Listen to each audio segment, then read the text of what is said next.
आप देख रहे हैं अवामी लहर न्यूज़ और मैं हूं शहनवाज। इस समय हमारे साथ मौजूद हैं Rishi Kilam ji, national joint secretary NCP. Sir, स्वागत है आपका हाँ अवामी जी, लहर बहुत में। बहुत धन्यवाद। सर, जिस तरह से आपने अभी जो ये दौरे किए मतलब स्टेट नेशनल लेवल पे, स्टेट लेवल पे, सर क्या क्या देखा आपने, किस तरह की जो कमियां हैं आपने पाई? देखिए, कमियाँ मेरे को बड़े अफ़सोस से कहना पड़ रहा है। यूपी, हरियाणा, दिल्ली, पंजाब, इस सारे बेल्ट में मैंने, छत्तीसगढ़, हर जगह दौरा किया। पहले तो कश्मीर में भी किया, लेकिन बड़े अफ़सोस से कहना पड़ रहा है कि नौजवान जो हमारे यूथ है, जिसके लिए भाजपा बड़े बड़े स्लोगन्स कर रहे हैं कि नहीं जी, युवाओं के लिए, युवाओं का देश है, युवाओं को बढ़ाना है, युवाओं को बूस्ट करना है। मैं ये कहना चाहता हूँ कि युवाओं के पास जो रोज़गार थे, जो प्राइवेट जॉब भी थे, वो भी चले गए। कोविड ने तो हिट कर ही दिया, लेकिन उसके बावजूद भी आप देखिए, युवाओं को कोई रोज़गार नहीं है, युवाओं को कोई सहारा नहीं है। लोग जो पीएचडी डॉक्टर है, आज मजबूर हो गए वो सड़कों पे एजिटेशन करने के लिए। मुझे ये बताइए, ये बड़े अफसोस की बात है। या तो आपको इलेक्शन में ये दावे नहीं करने चाहिए थे कि हम रोज़गार देंगे। जो सीआईएसएफ बीएसएफ की हालत थी एस्पिरेंट्स की, उससे भी बुरी हालत है। आप बाहर के स्टेटों में देखिए युवाओं की क्या हालत है। 2-2 हज़ार रुपये, 3-3 हज़ार रुपये पे जॉब कर रहे हैं पीएचडी वाले। मुझे बताइए, इंजीनियर्स, डॉक्टर्स, क्योंकि कोई रोज़गार नहीं है। भारतीय जनता पार्टी जो कहते थे Narendra Modi make in India, बड़े बड़े दावे करते थे युवाओं के लिए, खास करके हम युवाओं के लिए करेंगे, लेकिन क्या किया मुझे बताइए। अब तो जम्मू कश्मीर क्या, पूरे भारत के युवा कहते हैं हमारे पुराने दिन हमें वापस कर दो। हमें अच्छे दिन नहीं चाहिए, अच्छे दिन आप ही रखो। आज अगर अच्छे दिन आए भारतीय जनता पार्टी के लीडर्स के, आज अगर किसी को रोज़गार मिला है भारतीय जनता पार्टी के लीडर्स के बच्चों को, और जो आम जनता है उसको क्या मिला मुझे बताइए। कुछ भी नहीं मिला। हमारा 370 का हक था वो भी चला गया, हमारा स्पेशल स्टेटस था वो भी चला गया, स्टेटहुड था वो भी चला गया, 35A था वो भी चला गया। हमारे पास है क्या? ज़मीनें थी वो तक अब छीन रहे। भारतीय जनता पार्टी ने जो हमारा हक था ज़मीनों का वो भी छीन रहे। और यहाँ क्या हो रहा है? आप जॉब्स की बात करते, जम्मू कश्मीर में जॉब्स जाके देखिए, यूनिवर्सिटीज़ में जाइए, शेर कश्मीर यूनिवर्सिटी, चट्टा चले जाइए, भद्रवाह चले जाइए, कश्मीर यूनिवर्सिटी चले जाइए, जम्मू यूनिवर्सिटी चले जाइए, सेंट्रल यूनिवर्सिटी की बात करिए, स्टाफ कौन सा लग रहा है? बाहर के। तो जम्मू कश्मीर का युवा कहाँ जाएगा? कम से कम जॉब की तो गारंटी हमें दो। आपने 370 हटा दिया, हमारी जॉब कहाँ है मुझे बताइए। आपने तो प्रॉमिस किया था कि आपकी जॉब कोई नहीं छीनेगा, हमारी तो जॉब भी चली गई। आप जो पैकेज निकाल रहे हैं उसमें तो जॉब में बाहर के एडजस्ट हो रहे हैं, हम कहाँ जाएंगे? हमारे युवा कहाँ जाएंगे? नेचुरली आतंकवाद बढ़ रहा है, ड्रग्स बढ़ रहा है, क्राइम बढ़ रहा है, क्योंकि हमारे युवा कहाँ जाएंगे मुझे बताइए। बेरोज़गार हो गए। शाम को जब युवा घर आता है तो घर वाले पूछते क्या लेके आए, बीवी पूछती है क्या लेके आए, बच्चे पूछते क्या लेके आए, कुछ भी नहीं। क्या लेके आए मुझे बताइए? कोई साधन नहीं है। अब बंदा ऑटो चलाता है, पेट्रोल की हालत देख लीजिए। अब बंदा सब्जी बेचेगा तो रेट देख लीजिए। तो करेगा क्या युवा? आखिरकार करेगा क्या? भारत में इन्होंने युवाओं को जीना मुश्किल कर दिया है। बिल्कुल। ये हो सकता है कि अगले साल तक या कुछ देर में जो है इलेक्शन हो, तो आपकी पार्टी का क्या स्टैंड है कि आपकी पार्टी जो है? देखिए, मैंने कंटेस्ट सेंटर में बात की है, मैं सेंटर गया भी था अभी दिल्ली, मैंने वहाँ बात भी की। उनका एक ही था कि उन्होंने कहा, जब हमने भारतीय जनता पार्टी को बाहरी समर्थन ये दिया था कि हमने सोचा, इन्होंने प्रॉमिस किए युवाओं के साथ कि यूटी बनेगा कुछ दिन के लिए, हम आपको रोज़गार देंगे, हम यहाँ पे तरक्की करेंगे। लेकिन ना युवाओं को जॉब मिली, ना तरक्की। माननीय शरद पवार जी ने मीटिंग में ये कहा कि हम तब इलेक्शन में कॉन्टेस्ट करेंगे जब हमारा स्टेटहुड, हमारा जो स्पेशल स्टेटस जो हमें था 370 था, वो वापस जब तक नहीं मिलता है हम कॉन्टेस्ट नहीं करेंगे तब तक। मैं हर पॉलिटिकल पार्टी से ये जम्मू कश्मीर की अपील करना चाहता हूँ, आप भारतीय जनता पार्टी या इलेक्शन की बात ना करें। आप कहते हैं इलेक्शन, आप कहते हैं 370 जब तक हमें वापस नहीं मिलेगा, आप किस इलेक्शन की बात कर रहे हैं? हम क्या करें इलेक्शन करके?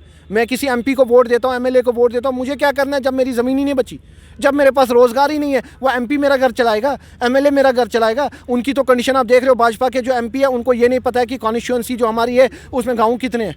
जुगल किशोर शर्मा कौन से गांव में गया मुझे बताओ ना, कौन से एरिया में गया है, कितना उसने देख लिया? राजौरी, पुंछ, डोडा, किश्तवाड़, इन MP ने कितना दौरा किया मुझे बताइए? डॉक्टर जितेंद्र सिंह दिल्ली से फरमान निकालते बस हो गया, दिल्ली से 100 करोड़ की पैकेज बेचते वो हो गया। ग्राउंड रियलिटी में लोगों की कंडीशन देखिए। आप डोडा, किश्तवाड़ चले जाइए, भद्रवाह, रामबन चले जाइए, अंदरूनी हालत देखिए, लोगों के पास रोज़गार नहीं है। और आप बात करते हैं कि हम इलेक्शन की, किस इलेक्शन की? अभी तक जो MLA भाजपा के 28 MLA थे, उनने क्या किया मुझे बताइए? कौन सी डेवलपमेंट? जम्मू सिटी की हालत देखिए, बारिश आती है तो यह हालत ख़राब हो जाती है। जम्मू म्यूनसिपल कॉर्पोरेशन की हालत देख लीजिए, मेयर साहब तो सोए हैं, बस कुछ भी नहीं। कोविड में कौन सा, जब कोविड था तब इन्होंने स्प्रे कराया, अब क्यों नहीं कर रहे? अब सड़कों की कंडीशन देखिए, अब गंद देखिए। क्या है ये सारी राजनीति है। पैसा बाहर से आ रहा है, पैसा कहाँ जा रहा है कोई पूछने वाला नहीं है। मैं आपकी चैनल के माध्यम से ये भी अपील करना चाहता हूँ, जितना सेंटर से जब से यूटी बना है पैसा आया है वो जा कर रहा है। नितिन गडकरी जी आ रहे हैं, नितिन गडकरी जी बोलते हैं यहाँ पे जी मैंने 15,000 करोड़ का प्रोजेक्ट दे दिया, 4 लेन बनाना है, ब्रिजेस बनाने हैं, सब कुछ करना है, टनल्स बनाने हैं, लेकिन उसमें जम्मू कश्मीर का युवा कितना एडजस्ट हो रहा है मुझे बताइए? एडजस्टमेंट कहाँ से होती है? बाहर से। और जम्मू कश्मीर का युवा देख रहा है क्यों? अगर टनल बन रही है, अगर ब्रिज बन रहा है, अगर कंस्ट्रक्शन हो रही है, लेबर भी जम्मू कश्मीर का लगना चाहिए। मुझे बताइए ना, ये लेबर भी बाहर का लग रहा है। आप कोई ब्रिज बना रहे हैं, फ्लाईओवर बना रहे हैं, लेबर आ रहा है बाहर से। जम्मू कश्मीर का लेबर कहाँ जाएगा? आज जम्मू कश्मीर के लेबर की हालत देख लीजिए, लेबर है ही नहीं। आप लेबर कमिश्नर चले जाइए, वहाँ रजिस्ट्रेशन देखिए, मुश्किल से 1% भी आपको जम्मू कश्मीर का लेबर रजिस्टर्ड नहीं मिलेगा, या लेबर नहीं मिलेगा आपको। आज आप कहीं भी चले जाइए, लेबर आपको बाहर की मिलेगी, जम्मू कश्मीर का लेबर ही नहीं है। क्यों? क्योंकि उसके साथ नाइंसाफ़ी की यहाँ के लीडर्स ने, भाजपा के लीडर्स ने, जो फेक प्रॉमिसेस किए। यहाँ तो रोज़गार भी हमारा चला गया, दुकानदार जो दुकानदारी करते थे वो भी छोड़ के चले गए, ऑटो वाले भी अब बाहर के, सब कुछ बाहर के। यहाँ का युवा कहाँ जाएगा? यहाँ के लोग कहाँ जाएंगे? बुरी हालत है। मैं आपकी चैनल से माध्यम से अपील करना चाहता हूँ, हमारा 370 हमारा स्टेटहुड हमें वापस कर दो, वरना मजबूर मत करो कि हम भी पत्थर उठाएंगे, हमें मजबूर मत करो, हम भी सड़कों पे आएंगे। एलजी साहब, मनोज सिन्हा, आप किस एलजी साहब की बात करते हैं? जब से यूटी बना तब से कितने एलजी साहब आए यहाँ? एक सतपाल मलिक साहब थे, वो भी चले गए। फिर उससे पहले एक और आए, वो भी चले गए। ठीक है, फिर उसके बाद मुर्मू साहब थे, वो भी चले गए। अब ये सिन्हा साहब है, ये भी है, ये भी कुछ दिन बाद चले जाएंगे। हम किसको बोलेंगे? आप मुझे बताइए ना, आप पत्रकार हैं, आप मुझे ये बताइए, एलजी साहब कितने लोगों से दिन में मिलते हैं? परमिशन कितने आम जनता को है? कश्मीर में अगर कितनी डिस्ट्रिक्ट्स है, कितने कॉन्स्टिट्यूंसी है, कितने विलेजेस है, कितने लोगों से एलजी साहब मिलते हैं और कितनों का सोल्यूशन होता है? एलजी साहब ने ग्रीवेंस सेल में अपनी फ़ोटो लगा के इस पर ग्रीवेंस रजिस्टर करो, ग्रीवेंस कितनी हल होती है? मैं विटनेस हूँ, मेरी 500 प्लस ग्रीवेंस है, कितनी हल हुई? कोई नहीं हुई। कश्मीरी पंडितों की ग्रीवेंस है, कितनी हल हुई? कश्मीर में मैं कुलगाम डिस्ट्रिक्ट गया, कम से कम 10,000 ग्रीवेंस है, किसकी हल हुई? किसी की नहीं। एडवाइज़र्स बनाए, वो हाथी के दांत है। एडवाइज़र आप बताइए, फारूक खान साहब आते हैं, किससे मिलते हैं वो? यहाँ अपॉइंटमेंट ही नहीं है। वो क्या, वो अपने आप को समझते हैं कि वो चीफ मिनिस्टर है। जो हमारे यहाँ पे बशीर खान साहब थे, बाकी थे, वो कितने लोगों से मिलते हैं, कितने ग्राउंड लेवल के लोग, कितनी बार वो रामबन गए, डोडा गए, किश्तवाड़ गए, वहाँ के आम जनता से मिले। हम एलजी साहब पे क्या भरोसा करेंगे? बाहर का बंदा है, हमें क्या भरोसा है? हमें कौन गारंटी देगा? यहाँ के युवाओं को कौन गारंटी देगा? आज हम बोलते हैं हाँ एलजी साहब ने बोल दिया, क्या बोल दिया?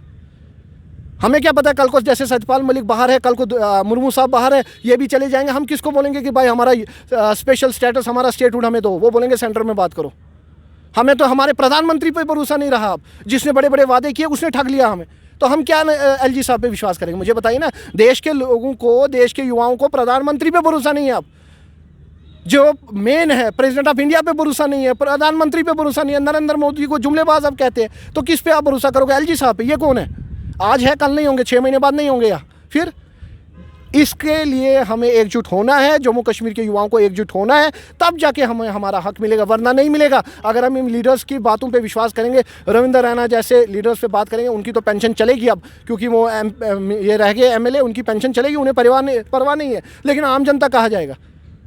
जो रविंद्र रैना, डीडीसी की सीट वहाँ सुंदरबनी से है, सोचिए विकास क्या किया है उन्होंने, क्या काम किया उन्होंने? सांबा में काम बता दीजिए मुझे, क्या काम हुआ है? गांधीनगर कॉन्स्टिट्यूंसी में क्या काम हुआ है? कहीं पे काम नहीं हुआ है। सुचितगढ़ में क्या काम हुआ है? बीजेपी के थे, क्या किया चौधरी साहब ने? कुछ नहीं किया। गुंडा राज, बस यही चल रहा है यहाँ। तो मैं आपकी चैनल के माध्यम से ये कहता हूँ, एकजुट होइए। लोगों को कह रहा हूँ, ये जो सियासत के लीडर्स हैं, इनकी बातों पे ना विश्वास करें। जो कुछ करना है खुद करना है। यहाँ के युवाओं से मैं कहता हूँ, जो कुछ करना है, जो महाराजा हरि सिंह की छुट्टी नहीं कर पाए, इन्होंने तो मुझे बताइए बड़े बड़े आश्वासन दिया, हम छुट्टी करेंगे, क्या किया? देवेंद्र राणा साहब बड़ी इज्जत करते हैं, आज वो बीजेपी के साथ हाथ मिलाया। मुझे ये बताइए, कल तक बोलते थे कि बीजेपी जी ऐसा है, हमें 370 चाहिए, गुजरों के लिए फाइट करेंगे हम, वो करें। आज वो भाजपा के साथ है, आज वो भाजपा की बोली बोल रहे हैं। सुरजीत सिंह सलाथिया जी बोलते थे, भाजपा की बातें करते थे कि ये वैसी है वैसी, आज भाजपा के साथ हो गए। क्यों? ये सियासत है इनकी। राणा साहब तो आज खुश है क्योंकि एक भाई भी सेंटर में बैठा है, दूसरा भी बैठेगा, या बस यही चाहिए इनको? आम जनता के लिए क्या किया इन्होंने, मुझे बताइए। देवेंद्र राणा कल तक बोलते, जो नेशनल कॉन्फ्रेंस, जिस नेशनल कॉन्फ्रेंस ने देवेंद्र राणा को बनाया, इनने उससे गद्दारी करके भाजपा से हाथ मिलाया। और क्या, किससे उम्मीद करते हो आप? इन लीडर्स से। आज इधर है, कल इधर है, ये इनकी सियासत है। आज सजाद लोन हाथ मिलाएगा बीजेपी से, कल होगा अलग। एक कभी गुपकार गैंग बना देते, फिर अलग हो जाते। आज वो कहते हैं सजाद लोन साहब कि गुपकार जो है ये इनके अपने मकसद के लिए, तो क्या है? इसीलिए मैं कहता हूँ, सियासत के लीडर्स को छोड़ो, आम सोशल एक्टिविस्ट की तरह एकजुट हो। इन पॉलिटिशियन से भी मैं कहता हूँ, अगर थोड़ी सी भी शर्म है, इस रियासत को बचाना है, इस रियासत के युवाओं को बचाना है, तो हमें एकजुट होकर इस रियासत के यूथ के लिए सोचना है और हमें अपनी लड़ाई खुद लड़नी है। सर, कुछ देर पहले जो बात की गई थी कि कश्मीरी पंडितों को जो है घर वापसी का रास्ता दिखाएंगे, सर अभी तक तो वो चीज़ कहीं दिख नहीं रही है, तो क्या कहना चाहेंगे इस पर? मुझे एक चीज़ बताइए, कश्मीरी पंडित के साथ हर बार मजाक होता है। 32-33 साल उनको हो गए एज ए रिफ्यूजी। आपको लगता है उनकी बात कोई सुनेगा? कोई लगता है आपको? कोई नहीं सुनेगा इलेक्शन टू इलेक्शन। और हमें बदकिस्मती से कहना पड़ रहा है, हम लोगों ने विश्वास किया हमारे लीडर्स पे, जो रिप्रेजेंटेटिव बने थे कश्मीरी पंडितों के ठेकेदार, जो कहते थे कि हाँ जी आप भाजपा का साथ दो, हमारे लिए नया जम्मू कश्मीर बनेगा, हमें वापस ले जाएंगे, हमें ज़मीनें मिलेंगी। क्या मिल रहा है? किसी एक की ज़मीन, 1 इंच ज़मीन खाली हुई कि कुछ भी नहीं? मुझे बताइए, जगती में लोगों की हालत देखिए, मेडिकल फैसिलिटी नहीं है, अभी तक हेल्थ कार्ड नहीं, गोल्डन कार्ड नहीं बने। भाजपा के लीडर्स कहते हैं गोल्डन कार्ड इतने लाखों इशू हो गए, इतने हज़ार इशू, किसको हुए? मेरा खुद का नहीं बना है। इधर से एप्लीकेशन दे तो रिजेक्ट हो जाती है। कश्मीरी पंडितों के सेंटर इनने लगाए, सबसे 30-30 रुपये ले लिए कि आपका गोल्डन कार्ड बनेगा, और जब वहाँ जाते हैं वो कहते हैं वो तो चले गए यहाँ से, जो आए थे, हमें क्या पता कहाँ है। ये हालत है। किस कश्मीरी पंडितों की आप बात करें, कौन सुनेगा? कश्मीरी पंडितों को अगर रोज़गार मिला तो मनमोहन सिंह जी की वजह से, जब उन्होंने पीएम पैकेज का ऐलान किया था। आज जगती में फ्लैट्स है तो मनमोहन सिंह जी की देन में, वरना मुझे बताइए भाजपा ने क्या किया? कैश रिलीफ कौन सा बढ़ाया? हेल्थ के लिए क्या किया? कश्मीरी पंडितों के लिए, युवाओं के लिए रोज़गार क्या किया? कुछ भी नहीं किया। कश्मीरी पंडितों को गुमराह किया इन्होंने, आज तक इन्होंने यूज़ किया कश्मीरी पंडितों को। मैं कश्मीरी पंडितों को फिर से ये कहना चाहता हूँ, एकजुट होइए। हमारे जो लीडर्स जो आज भाजपा में बैठे हैं, जो कांग्रेस में, जो दूसरी पार्टियों में, उनको छोड़िए और अपनी दिमाग से काम लीजिए। आपको इलेक्शन में गुमराह करते हैं कि भाजपा को साथ दे दो, पीडीपी को साथ दो, कांग्रेस को दो, किसी को साथ नहीं दो। आपने बाइकआउट पिछले इलेक्शन में किया, बाइकआउट करो, लेकिन जब तक हमें हमारा हक नहीं मिलता है उसके बाद आप वोट कास्ट करो। पहले अपने हक के लिए लड़ो। मैं सब कश्मीरी पंडित ऑर्गेनाइजेशन से कहता हूँ, एकजुट हो जाओ।